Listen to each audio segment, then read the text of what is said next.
Hello and welcome to part 2 of the transcribing from scratch video. So let's jump right in and pick up from where we left off in the last video. Let me just take you back to page 8, colleagues or commissioner. So the form has got a point one. If I hear you on now.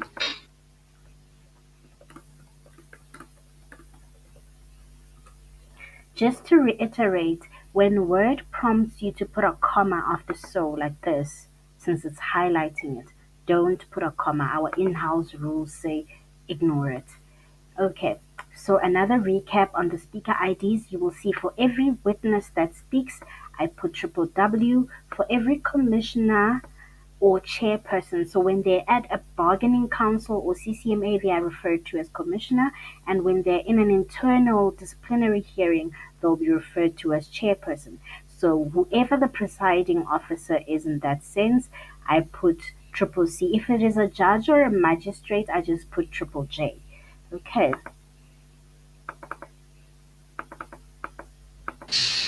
Point one. If I hear you on now. Page 8. 8, okay.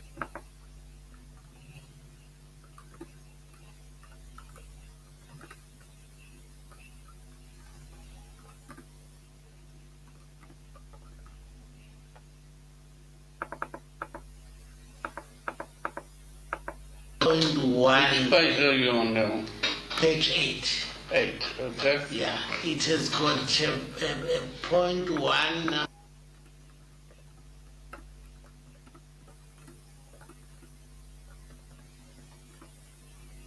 Okay, so I've noticed that some people always leave out when somebody says yeah at the beginning of their sentence and then goes on with what they're trying to say. We don't leave it out, we include it into the transcript. It's an acknowledgement or a response to what has been said before. Okay, so it's either acknowledging the person before or it's responding to the person before. We don't leave it out. It's a meaningful yeah. The only ones we don't add are the ones where a person is speaking and having a monologue and the other speaker keeps saying yeah or right. Those are the only ones we leave out because that's feedback. It's considered feedback. No. Page 8. 8, okay. Yeah, it has got a point one, number 1, 2, 3, up to 5.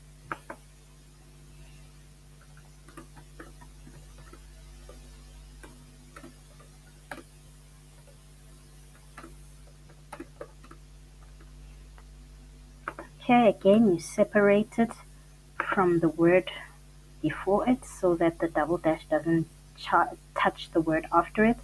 And then when you number, you leave a space between each number. So you don't number like this. Okay, it looks messy. You always leave a space between each number.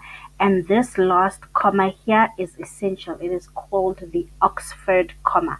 Whenever you list two or more items, you have to put that comma before the last item all the time. It's necessary. I know some people would leave it out like that. No, the Oxford comma is very necessary in your transcription. Point one, number 1, 2, 3, up to 5. At the bottom. Yeah.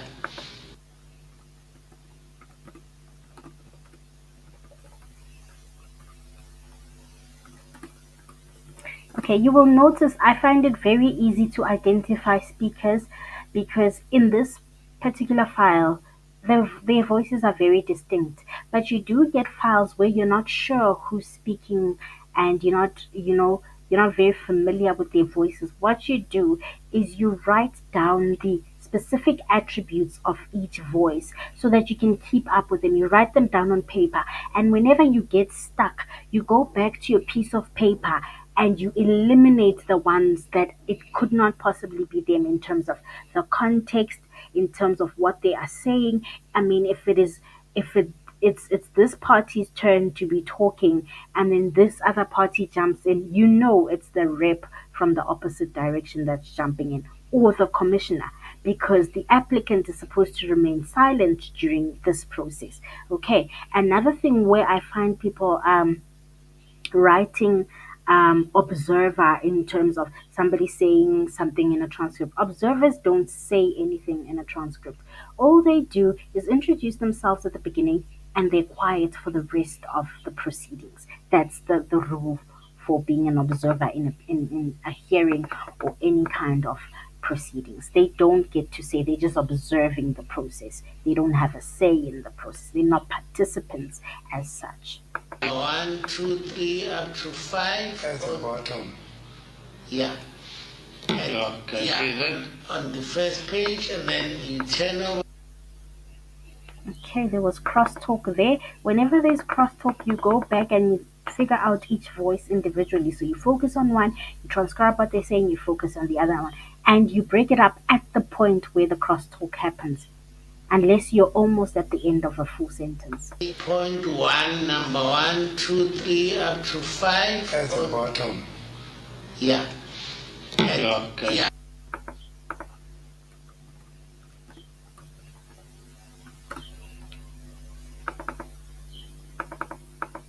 At the bottom. Yeah. Okay. Yeah.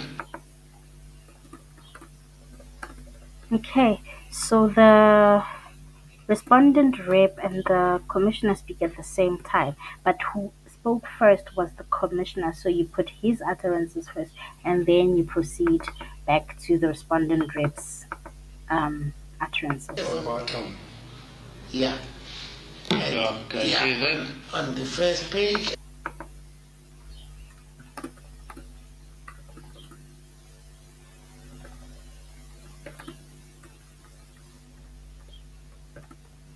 Remember, page numbers are numerals and not words. Okay, so even when somebody says first, you put it as a numeral. Yeah. Okay. Yeah. On the first page, and then you turn over to page 9 up to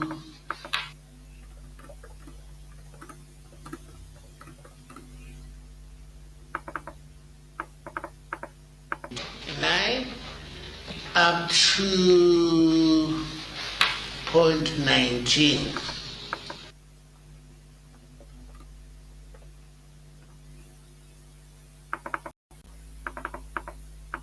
To point 19.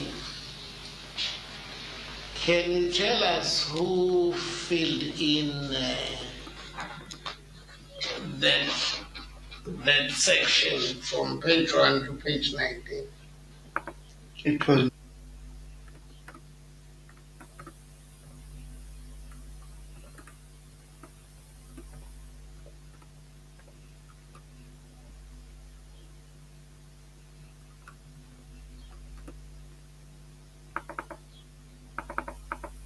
page 1 to page 19.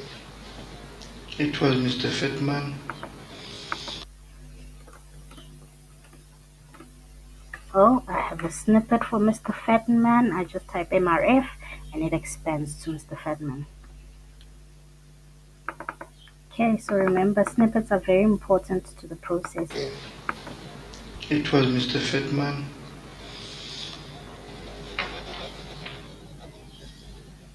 Just go through for me from, let me see.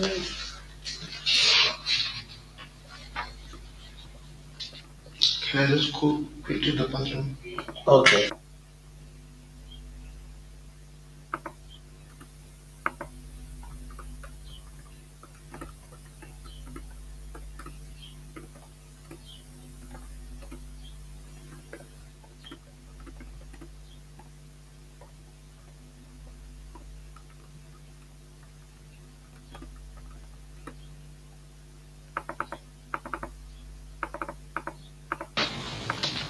Can I just go quick to the bathroom? Okay.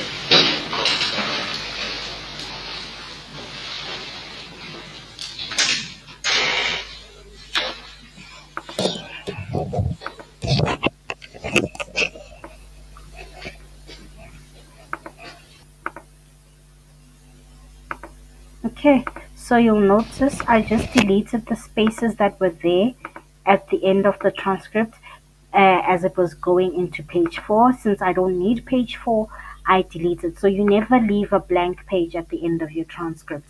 You delete any extra spaces that go into a new blank page. Okay. Okay, so now we're just going to quickly convert speaker IDs. So you highlight one of the triple A's, okay, and then you go to editing, you click find, okay, it'll find all of them, you click replace, and while the cursor is in that block, you click all, and then you come to the second block and you write out respondent representative, okay, and you put your colon in there. Then let me just move this. Let me hide this. I haven't hidden this. All right. Then you go, while your cursor is in your second block, you click on format, you click on style.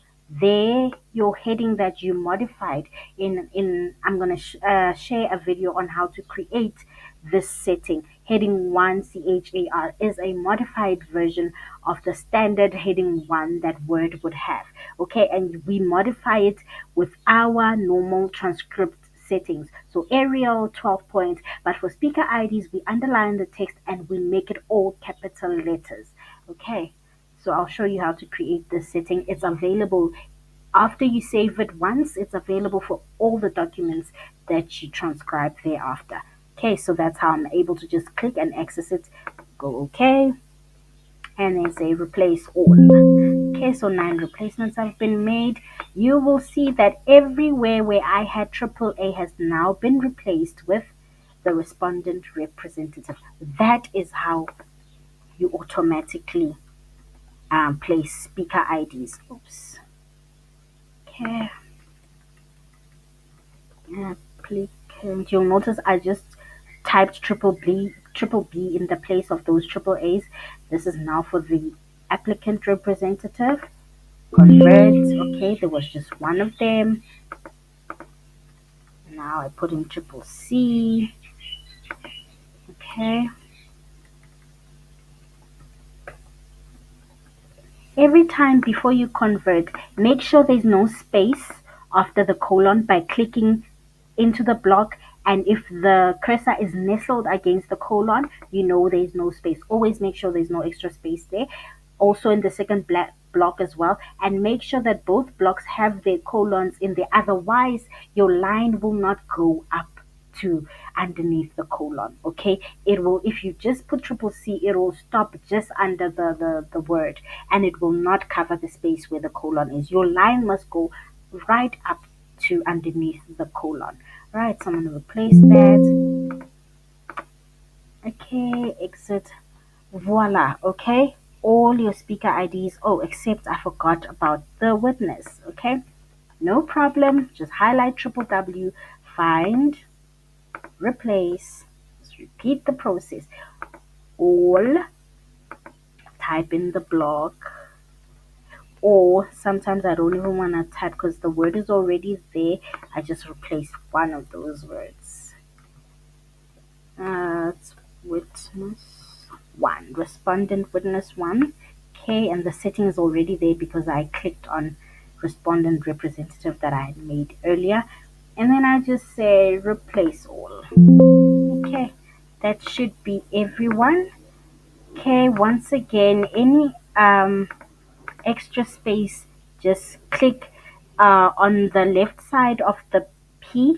This is where you get the P in this tab for paragraph, and then you just click on the left side of it, then you click backspace and it will go and delete that page. All right, so then you just switch that off so you can see your transcript properly.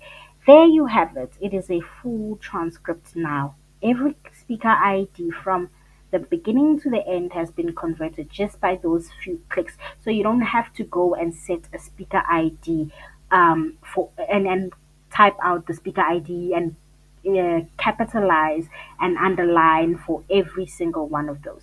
Okay, so I hope this helps you. I'm going to end it there. You have seen now how I produce a transcript from start to finish. From the time that I get assigned the work, the first thing that I open is the info sheet. I study that.